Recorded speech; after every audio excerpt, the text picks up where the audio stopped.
The World Affairs Council of Greater Reading is the leading educational organization promoting understanding and enlightenment on global issues. My name is Mike. I'll be your host again this afternoon. Thank you so much for joining. This is our February 14th luncheon presentation brought to you by the World Affairs Council. We are streaming live to Facebook. We've got our members live in Zoom. We're going to have a great presentation today, followed by some Q&A with our members. This is our first event for the month of October. We've got another luncheon coming up.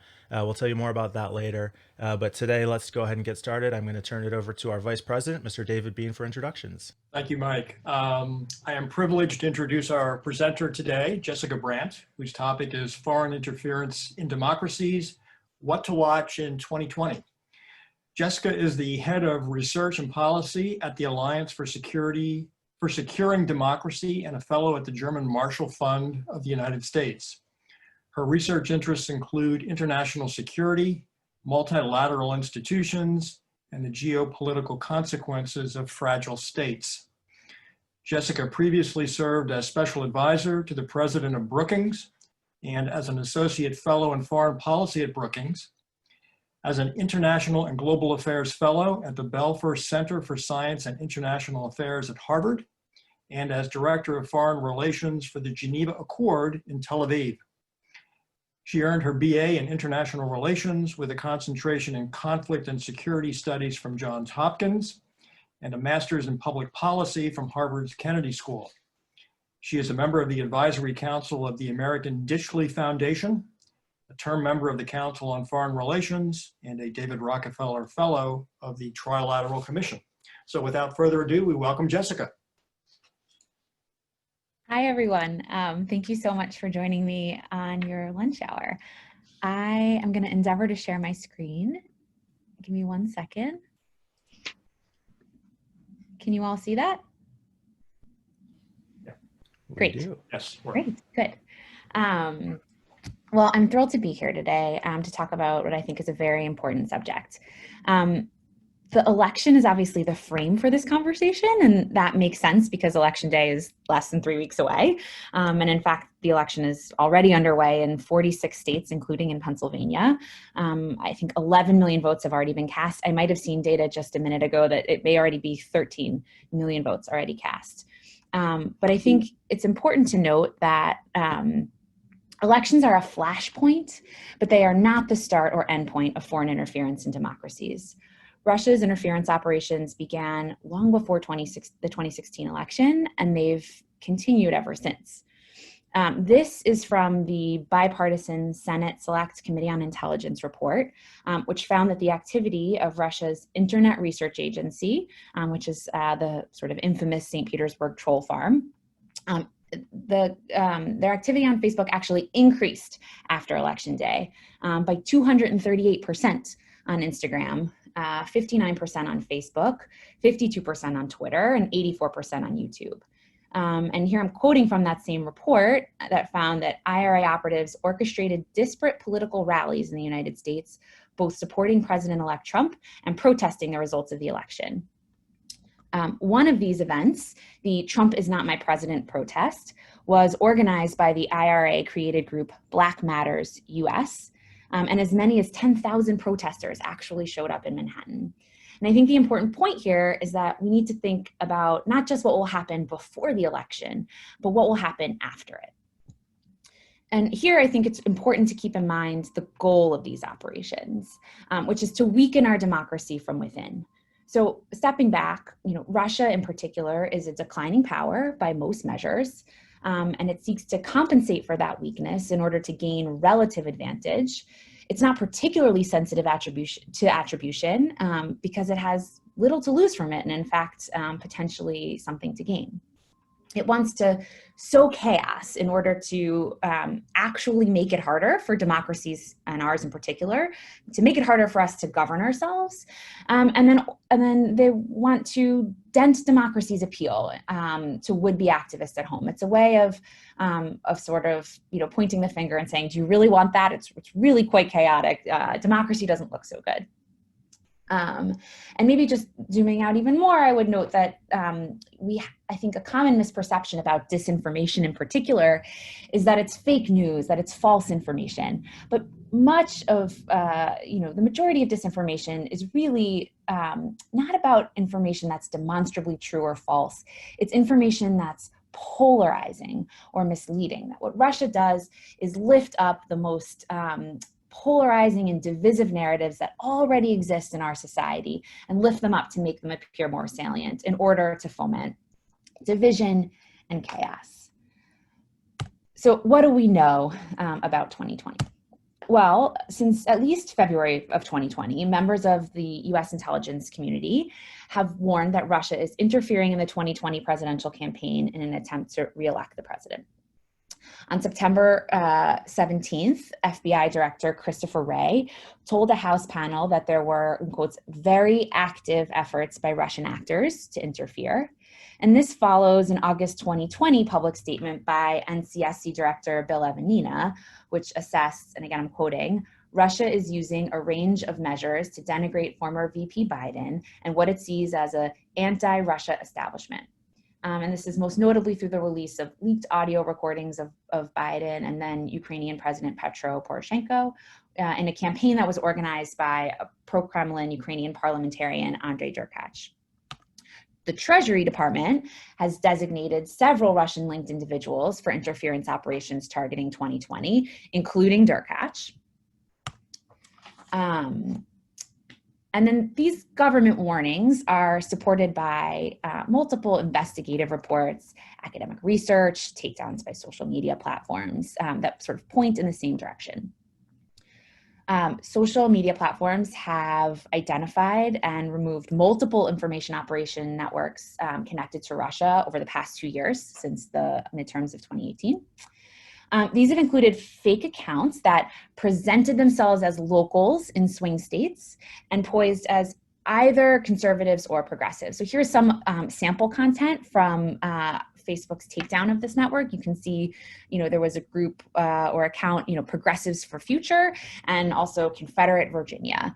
And I think it's important to note that, this activity targets both sides of the political spectrum, left and right. At least one of these efforts involved efforts to recruit Americans to write for online journals that were created by these Russian outfits. And their goal was to influence American opinion about politics. This operation targeted the left. Peace Data was sort of an entity created by these Russian actors. And you can see how they've recruited real Americans to post on these in this outlet.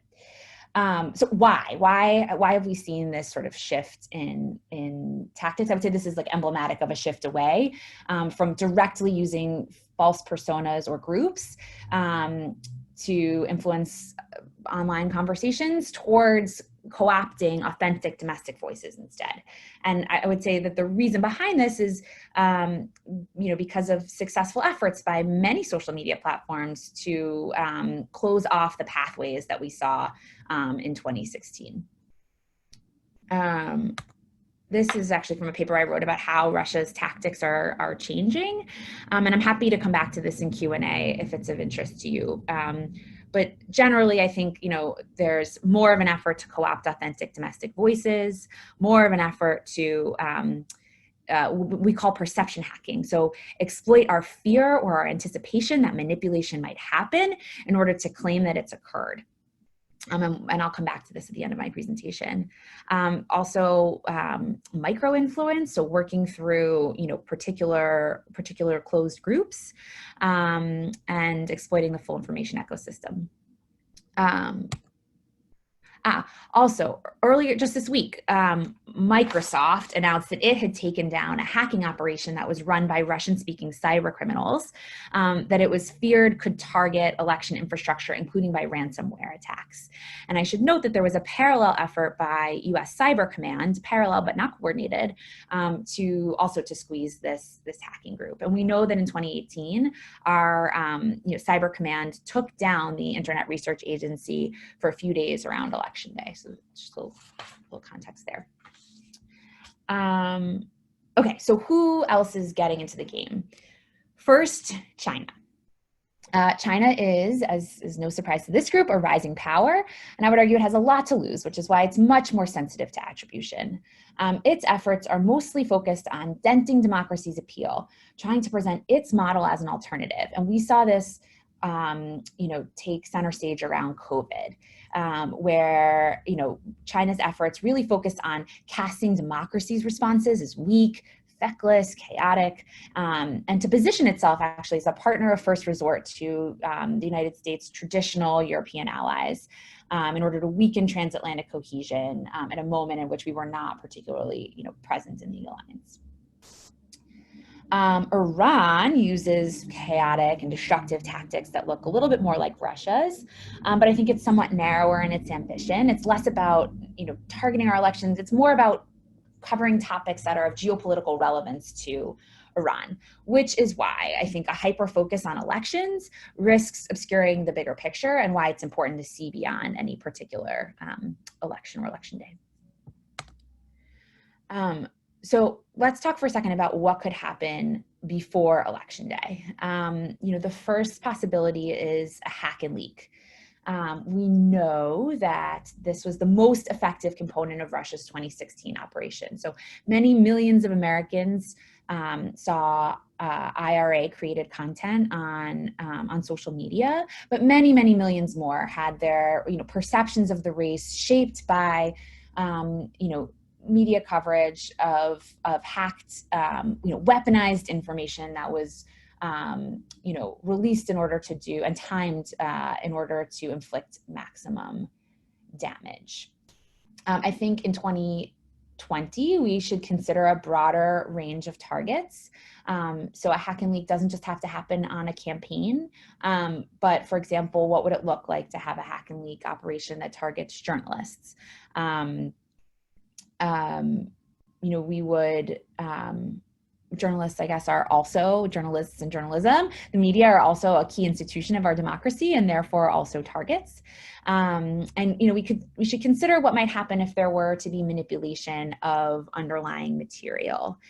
We know that in 2016, at least one of the documents, was manipulated, and again, like these elements could happen in combination with one another. So it would really be quite chaotic and divisive if we were to have a situation where we needed to sort of rely on journalists to help us sort out fact from fiction, a leak of potentially newsworthy information that includes some manipulation, but that also casts doubts on, the objectivity of our media institutions, right? That is just sort of like a perfect storm. I think we should also consider the possibility that such an operation could be run through domestic actors.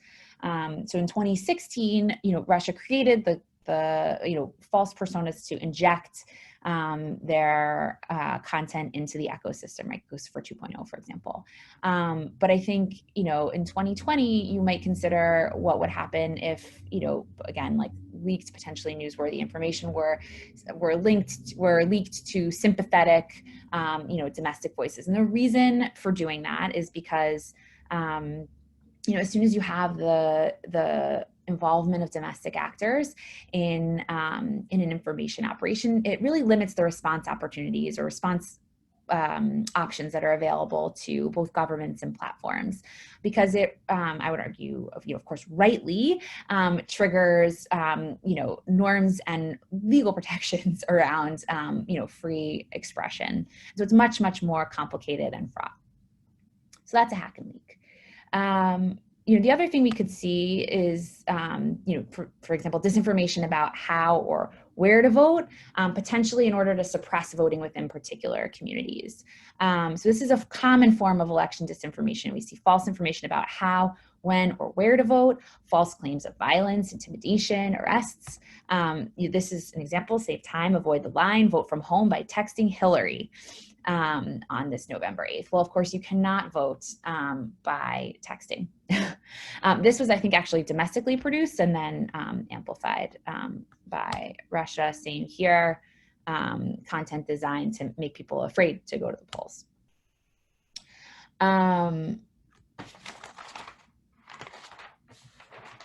what we could also see, sorry, before we get to what could happen after Election Day, what could happen before Election Day, cyber attacks on voting infrastructure. So again, we saw the Microsoft takedown of this Russian-linked TrickBot network, which could have perpetuated a ransomware attack. And we've seen, multiple warnings from our government about the possibility of attacks on voting infrastructure. Okay, what could happen after Election Day? I think the first thing I worry about is disinformation about election results, potentially capitalizing on delays in tallying the votes, and or the politicization of mail-in voting. This could take the form of a false flag operation that would take advantage of our anticipation that manipulation could happen in order to claim that it has, even in the absence of a successful operation. So in 2016, we know that, Russian actors penetrated voting systems or at least probed voting systems in all 50 states. And they essentially, but there's no evidence that any votes were changed. They just left breadcrumbs that they'd been there. And, why did they, do such a thing? Potentially because they anticipated, they were preparing for a disinformation operation to cast doubt on the results, if their favored candidate had lost. And in 2018, we know that that Russian actors claimed the existence of a massive second troll farm operation that was not, in fact, the case. But again, it was designed to make Americans, fear that their election had been hacked, even if it hadn't. So one possibility is to take the form of a false flag operation. The other is to potentially, just amplify domestic narratives.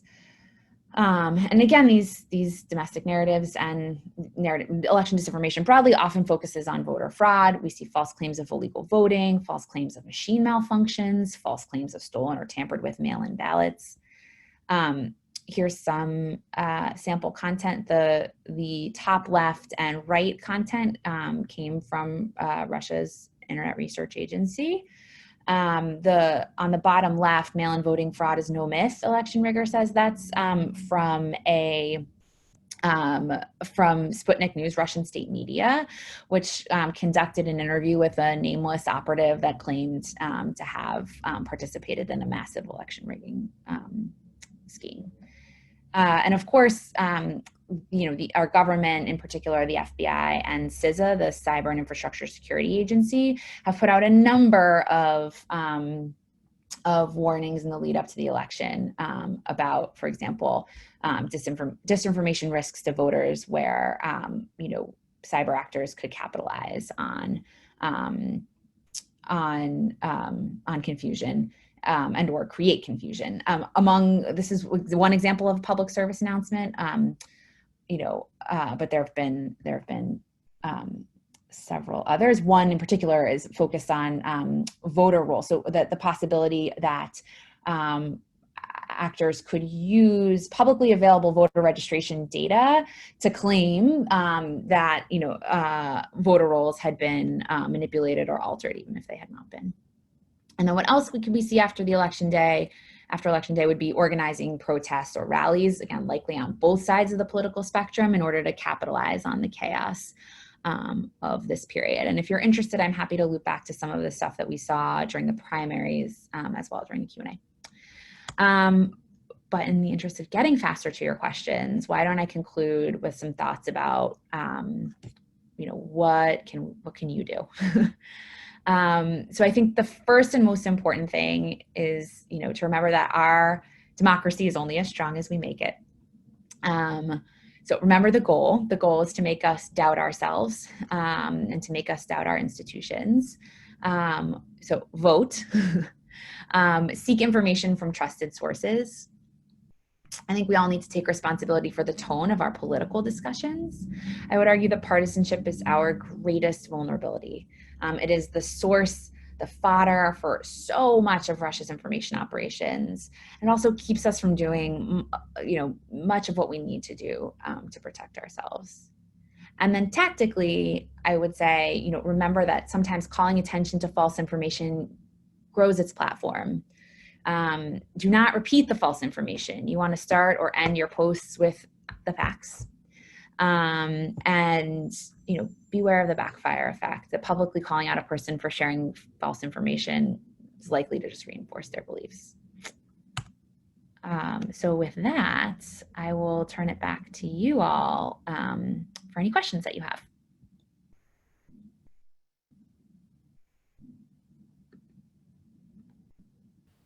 Now I will unmute myself and start over again.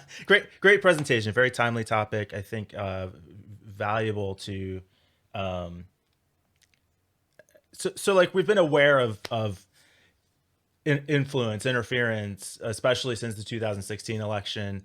But I think it's almost like you kind of start to take for granted that it's there without really thinking about what it means and the effect of it. Just fake news is part of our lives now. Interesting too that it's almost as much as just planting the seed, getting the ball rolling, amplifying existing differences as actually direct influence or direct action. They're just kind of like say, hey, wouldn't it be cool if you went and caused this trouble? And then people do. So if we look at you mentioned from your presentation, kind of the evolution, maturity of techniques and strategies. So maybe just want to revisit that and then talk about where you think it's going possibly. Sure. Yeah. Just to echo your first point, I mean, I would say I have a colleague who I think frames it really well, and she talks about just like throwing accelerant on a fire that's already burning. So why are Russia's information manipulation tactics maturing? Partly because of steps by the platforms and others to foreclose these avenues that were used in 2016, but it's also because Russia doesn't need to create large amounts of troll farm content and inject it into our political ecosystem to make us divided, distracted. We are doing that to ourselves. And so all it needs to do is just throw a little accelerant on the fire to maybe direct it here or there. But it's really not about like narrative, injecting new narratives. It's about drawing on narratives that already exist. Maybe before I talk about the tactics themselves, I could talk a little bit about what we saw in the primaries, because I think that's emblematic of how Russia goes about what it does. So you all will remember the Iowa caucus debacle, the first contest of the primaries, where an app malfunctioned, causing a delay in the reporting of results. And Russia and Russian actors immediately seized on that. And I would say this happened right out in the open. So my organization, among other things, tracks Russian, also Chinese and Iranian state media and diplomats on Twitter, on their broadcasts, and on their their state media websites to see what narratives these state actors are promoting right out in the open. We used to track bots and trolls. We don't do that anymore because it's not that interesting. Like, give me a divisive topic in the news and I can guarantee you that there are Russian trolls amplifying the most divisive views on both sides of a debate. What's much more interesting to us is to see what sources that we can definitively attribute to the Russian government and also to the Chinese and Iranian governments, what narratives they are promoting, right? Because that speaks to sort of government strategy. And so in the aftermath of a very chaotic Iowa caucus, we saw right out in the open Russian state media amplifying domestically sourced conspiracy theories that highlighted, purported murky ties between candidates and the app, suggestions that the process was rigged, that the media was rigged, that this was all an effort by the Democratic establishment to deny Senator Sanders a clear win, and the broader purpose is to, again, diminish confidence in institutions. It was also to divide the left. So we see efforts to sort of amplify the partisan split, but also intra-party splits, in particular, the more progressive wing of dividing the more progressive wing of the Democratic Party from its more centrist wing. So we see homegrown conspiracy theories, capitalizing on chaos. And it doesn't take, great imagination to to forecast that, coronavirus necessitated changes to our voting process really could open up, avenues for disinformation.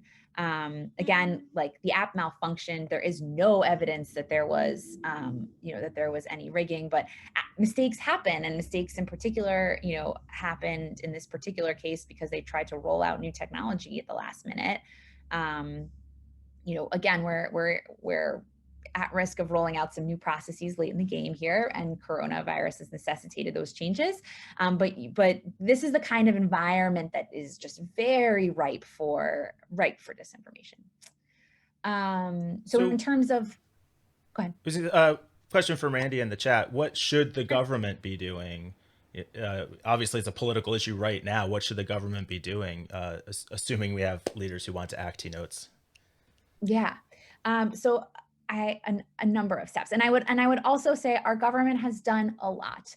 2016 was, we're differently positioned in 2020 than we were in 2016. That's not to say that I don't think it will be a highly chaotic period, or that there aren't big problems with how this is going. But, our government has taken important steps. So for example, those FBI and CISA warnings that you've seen, I think are really important measures, because we want to fill the information space with true and accurate information and what's called pre-bunking.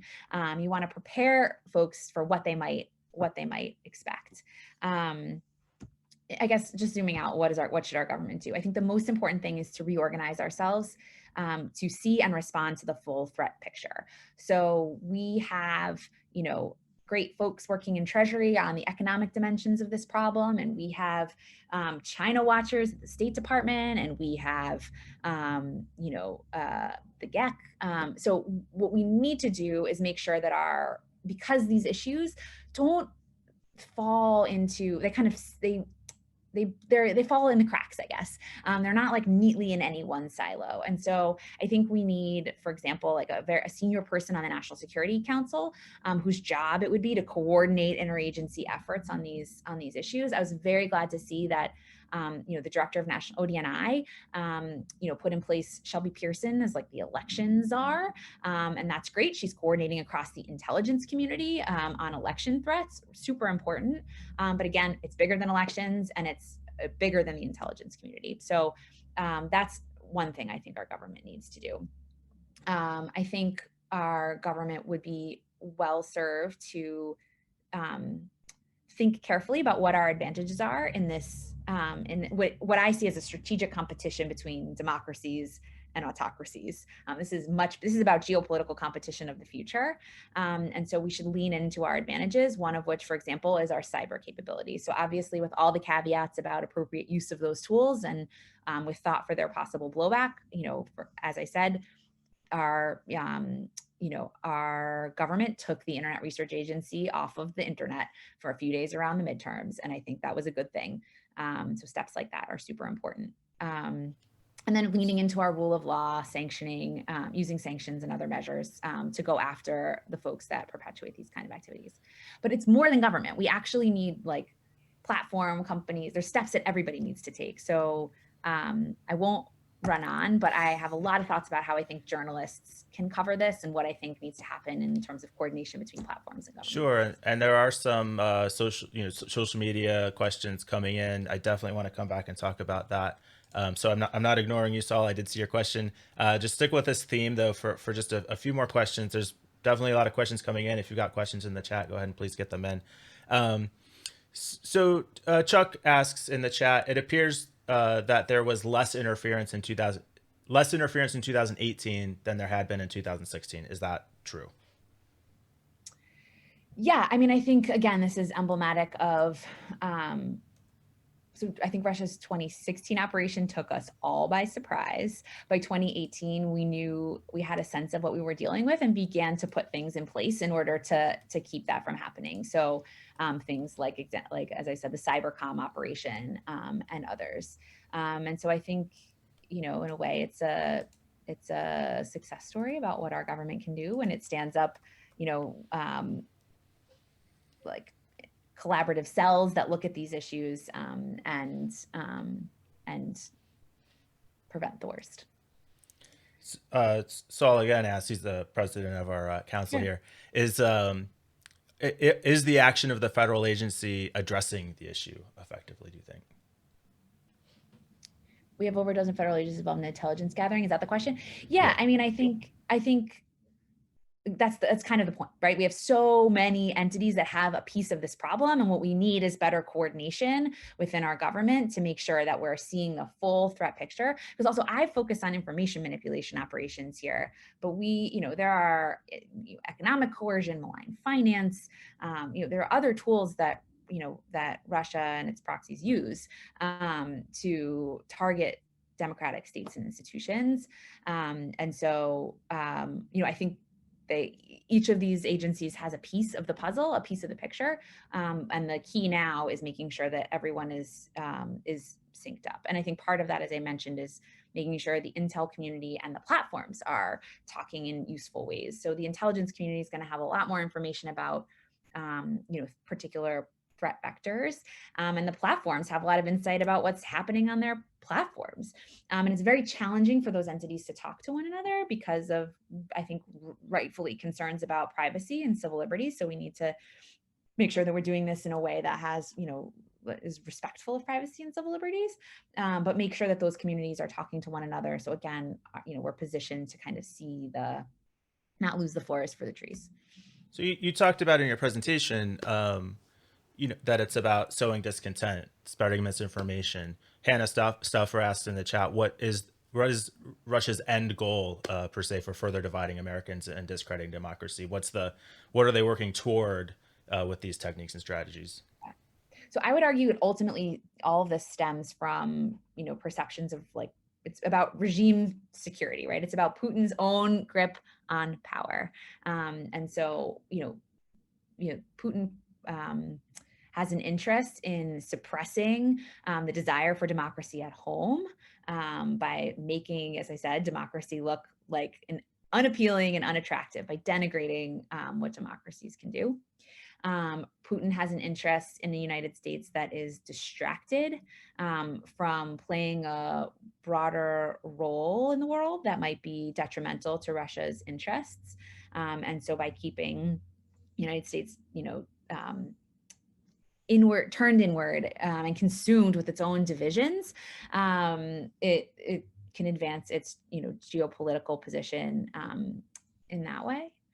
And it's about going after democratic norms and going after democratic institutions, like the Transatlantic Alliance, for example. It has an interest in sort of peeling the West apart. And again, it's all about sort of gaining relative advantage, weakening the United States so that it can raise, Russia's power and influence globally. Let's move back to the social media side, right? So I don't know if you saw recently, there's the documentary, The Social Dilemma, right? Mm-hmm. So I think there's a lot of awareness about some of the dangers and malicious uses of social media. You kind of mentioned that it's not just a political problem. So there's Jeanette Winkler on Facebook asked about the social media's role in disinformation. Saul asked about the relationship between social media and voting. So his question actually was, do we have any data that correlates time on social media, for example, Twitter for 2 hours a day, to actual participation in voting? Is there a possibility that spending time on social media suppresses voting? So maybe help us unravel this, the actual role of social media specifically in these kind of influence campaigns. Yeah, great. It's a good question, Saul. I don't know. I haven't seen any data to that effect, but I'd be very interested. Social media is an essential vector for Russia's operations to sow chaos. It's, I would argue that this is not new. This is, in some ways, has its roots in the Cold War. What's different about today is the scale and reach of social media platforms that are literally they're in our hand or on our watch at all times. What do I think social media platforms need to do? I think, they've taken important steps but there's so much more that needs to happen. I think, making transparency the norm is hugely important. So when Facebook takes content down, they give us screenshots of sample content from their takedowns. As outside researchers, there's very little we can do with that. We can't see the metadata. We don't have, it's just screenshots of a few pieces of sample content. Imagine the multiplier effect if, if researchers could be, trusted researchers could be working on this problem in tandem with the companies themselves. Now, of course, there are privacy concerns with releasing information, but I think it's possible. So working in partnership with trusted researchers, I think was a really important step that I would love to see, the companies take, and treating this as a less as a PR problem for them and more as a fundamental challenge to our democratic polity. I think would be welcome. Yeah. So, I mean, is it fair to say that this is essentially a technology problem? I think if you talk to technologists, they say, well, we need the government and political scientists to solve this. And when you talk to government and political science people, they say it's like a technology problem. We need a technical solution, which I think goes to show just how fraught this is. I mean, I would say when we are leaving it to individual voters, I concluded my presentation by offering some thoughts on what individuals can do. But if we're leaving it to the individuals, we have failed, right? Like we need government and platforms to be first and second line of defense here, in order to keep, because once it gets into the bloodstream in that way, I think our leadership has failed. I see a question about assuming we don't have final results on election night, what should we do about premature victory declarations? Which I think is a super interesting question and one that the platforms have been grappling with. Twitter rolled out a new policy that requires it will require a validation of the vote by two national independent media sources or official from official government sources. And what I think is interesting about some of the new policies that we've seen put in place is that they really are thoughtful or beginning to be thoughtful about how information moves across the information space. So some of the new policies will they use the term introduce friction, slow folks down from sharing things that are suspect. And I think that's important because we have to be sort of knowledgeable about, as I think some of these questions are getting at, how information moves. And so there are different approaches. There's labeling, there's requiring people to quote tweet or suggesting that they quote tweet instead of just retweet in order, if they want to retweet, they'll be able to, but it will initially suggest that they quote tweet, which would allow individuals to, I think, say why it is that they're sharing this information, which I think will prompt individuals to be thoughtful about why it is they're sharing certain information. So I think those are important steps. So, I mean, those are all good suggestions, right? But that's also part of why I brought up the social dilemma. You talked about the individual failures, and I don't want to get into a deep conversation about free will and determinism, but to some extent what they're saying is that they are manipulating us to take these behaviors and to behave certain ways online.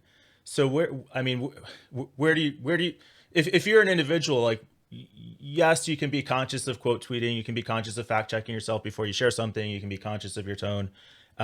What's really make a difference here, though? Well, I think these are the nudges so I think you're absolutely right that for algorithms are designed to promote and spread content that is going to get the most clicks, and that's often the most sensational, most polarizing. And so I guess my point is not just about that it's on the individual to do a quote tweet, but it's on the platform to structure itself in a way that will, these nudges that, instead of feeding us our most divisive content, encouraging us to be thoughtful about how we share it. So building that into the design, for example, is one way. And then I think a little more algorithmic transparency. Now, algorithms are like the business model, the business of, it's like the widget of these companies. So I don't think that they're going to just it's like Coke's not going to give us the recipe, right? But are there ways to make sure that there's some kind of audit? Like, are there other models from maybe the financial world where there could be some sort of accountability for the way algorithms work without them just having to sort of open up the books and say this is Are the you secret sauce. seeing any activity on those fronts, either regulatory or from within the tech companies themselves? Well, there's lots of regulatory or like talk of regulatory activity around, around the platforms, and it'll be interesting to see when we have a new Congress, what happens. Talk about what happens after 2020. And then some of these suggestions are going to have to come from academic researchers and outsiders. Like I don't think companies aren't going to regulate themselves. It doesn't seem like, hasn't happened yet too much. I mean, So in a way, right? What they say is we don't want to be responsible for, they, but it's we're just a complicated. platform. Yeah. I mean, I would say, the right approach is to take a approach that's targeted on like actors' behavior, not on content. So again, as I've said, disinformation is really not about demonstrably false information. It's about polarizing information. And so, going after the content, I think that's content policing is lose-lose. But we can and should and do expect platforms to, and they do this, to look at the manipulative behavior that underlies, a certain post. So like when content's taken down, IRI content's taken down, it's not taken down because of anything that's in the, it's not taken down because we don't like what it says. It's taken down because, this is produced by an actor that was obscuring, who their true identity, for example. But even if you look at the term like polarizing content, content can be polarizing to groups, but within a group, it's incredibly uniting. So Right. how do you? That's why we can't go after content because of what the content, right? And because often it's just parroting or amplifying, like, again, views that already exist, that these are honestly held, deeply held, honestly come by beliefs of American citizens that we have we shouldn't be policing the content. Like I would zooming out, like, let's not lose the forest for the trees. What we are trying to do is save democracy, and our rights of free expression are integral to our democracy. So we can't police the content, but what we can do is expect, platforms to say, there's manipulative behavior happening here. This is an IP address in St. Petersburg, but you're claiming to be a voter in Reading, Pennsylvania. And go after and take it down because it violates terms of service that prohibit or prevent people from being not forthcoming about who they are. That's an example. There's a couple more political questions that we can loop back to, but so you yourself, I assume, are on social media, right? Like, what's the thing that you see? You're like, why does that happen? Well, I see a lot of. So, for example, if you read the news today, there was there seems to be or we don't know. There are leaked Biden emails. And lots of folks are like retweeting the link. Don't retweet the link. That is, like, again, we have to be thoughtful about how information spreads across the ecosystem. And so when you retweet the link and lots of people retweet the link, then the algorithms think this is super interesting, and it's going to surface it and share it widely. So stuff like that, I think, is really not useful. So is there like a maybe a replacement behavior? Because if I read that, I think, oh, I'm going to share this. Then I think catch myself like, oh, I shouldn't do that. But then I'm going to stew on it, and I'm going to end up sharing it. If you feel like you need to talk about it without sharing the link. But I think also, just zooming out, what do we want our, again, our media to do with leaked information? So when information is leaked, it is generally for a political purpose. So who did it? Why? It's really, I think, incumbent on reporters to, even if the information is newsworthy, to put the context up front. So imagine in 2016, if instead of the headline wasn't just about Hillary's email says, but in fact said, emails stolen by the Russian government and released.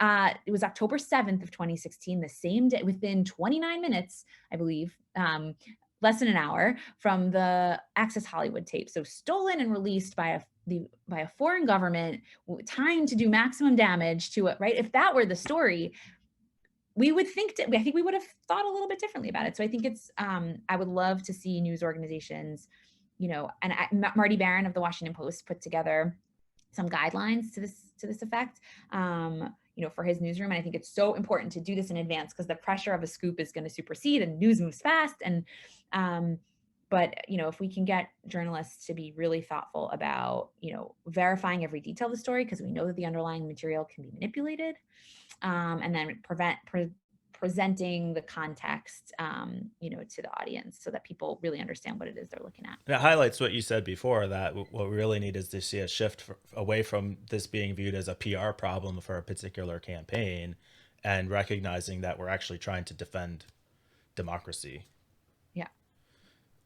It's also intertangled though. The news media wants clicks, so they'll go for sensational headlines to get the views. The campaigns will view it as either a competitive advantage or something that they can use to attack or that they have to defend. So it feels like a tough problem to solve. So let's look at the political side again. We've got a couple of questions. Oh yeah, Bruce, we did touch on, I brought up earlier the social media. Yeah, and so did you want to address the social dilemma any further? It's in my queue to watch, but I haven't seen it yet, so I can't comment. I know all about bracing. it. I know all about it. It's true. My husband watched it without me, so it's anyway.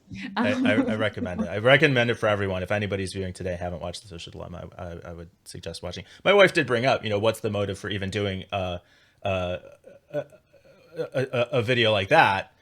Clearly they, is it altruism or, are they now competing companies? So can't get away from that, but it's a good perspective. I recommend watching it.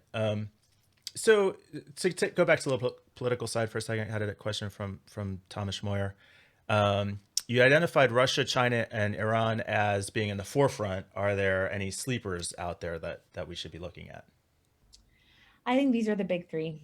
North Korea has a history of cyber attacks, but I think these are the big three. And I think it's important to note that like Russia's intentions and capabilities, like Russia is the primary threat to when we're talking about the 2020 election, Russia is the primary threat. Dave Rule asked a question that actually kind of mirrors something that I had in my notes, which is that, so like, interference and influence goes both ways, right? How much of this is a response to U.S. Well, maybe we'll just call it attempts to expand their influence, right? So Dave in chat asks, does our government either overtly or covertly use the same techniques for elections in other countries? So I think we definitely need to draw a distinction between the legitimate exercise of nation state influence, which,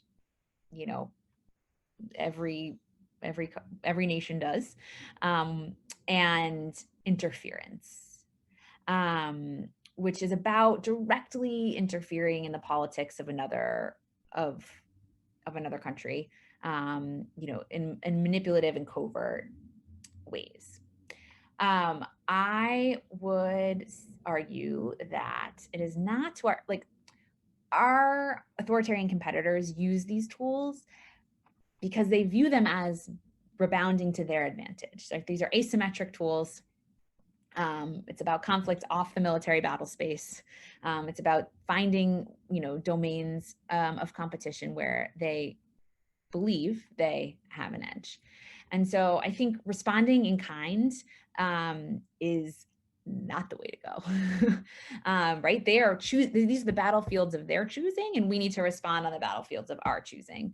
So as I've suggested, it's about like identifying our strengths and going on offense based on those strengths. So like I mentioned, our cyber capabilities, for example, might position us to respond in useful ways. And then I would say, just bigger picture, like a democracy depends on a well-informed citizenry. We have a fundamental difference between our authoritarian competitors about how we view information and the information space. So to us, information is the lifeblood of a democracy.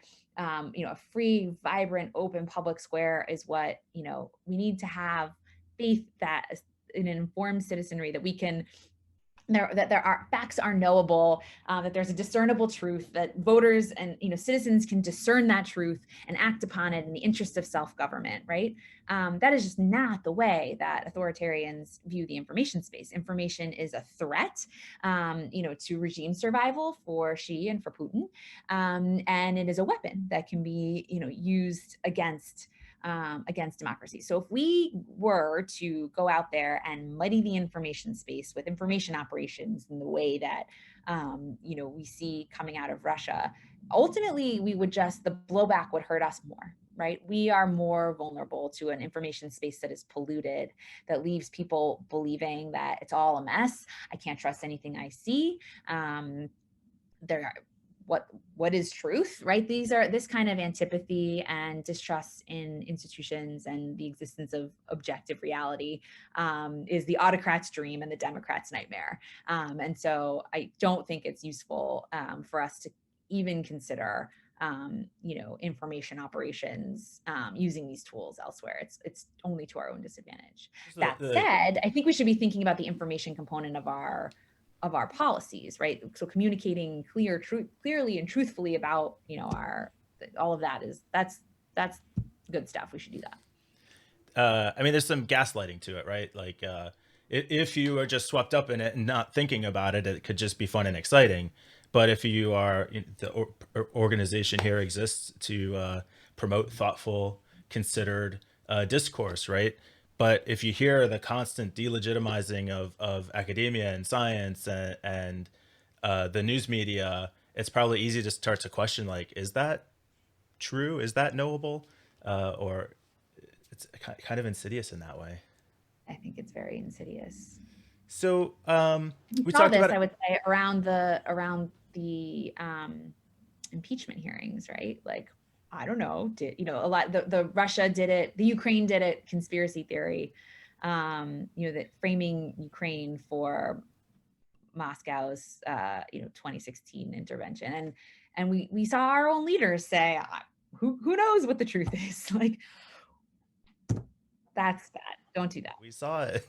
We have multiple bipartisan investigations, so anyway. So on social media, we talked, and there's time still for some questions if people want to jump in on Facebook or jump in on the chat. We've got a few more minutes here, so go ahead and get some more questions in. We talked about kind of defensively or in the moment, how to react when you want to share or amplify some message that comes to you. Is there anything more proactive that we should be doing to address these issues as individuals? Well, I think the steps that I outlined, right? I mean, we are all, and I think this bears sort of, it's true as much in the offline space, that like the health of our polarization is our biggest vulnerability. And we can disagree agreeably and sort of lower the temperature on our domestic political debates, I think is the most important thing that we can do. Experience of that personally recently with did we lose Jessica? Am I still connected? It does look like we lost Jessica, unfortunately, so we're going to have to wrap it up there. Thank you so much for your participation this afternoon. And I'm going to turn the meeting over to Dr. Saul Lausch, who is the president of the World Affairs Council, with some closing announcements. Okay, well, thank you, Mike. And Jessica, if you're by chance listening, we really do want to thank you, of course, for joining us today. We know that it's been a journey for us. We had hoped to have you back in the spring, and that didn't work because of the COVID and everything else. So upcoming programs, and as everyone can read on our website, you can check that regularly and you'll see the same information. But Thursday, October 22, from noon to 1:30 p.m., We have Saja Lesnev speaking to Inspired Stories of Triumph and Tragedy from the Congo. Mr. Lesnev is Deputy Director of Policy at the Sentry, where he focuses on conflict, governance, corruption, and corporate accountability in Central Africa. A topic we don't often address, and we're very happy to have him with us for that. Tuesday, November 10, noon to 1:30, we have Robert Daly speaking about the topic of China, as broadly as he may want to make that. Mr. Daly is director of the Kissinger Institute on China and the United States, on China and the United States at the Woodrow Wilson Center.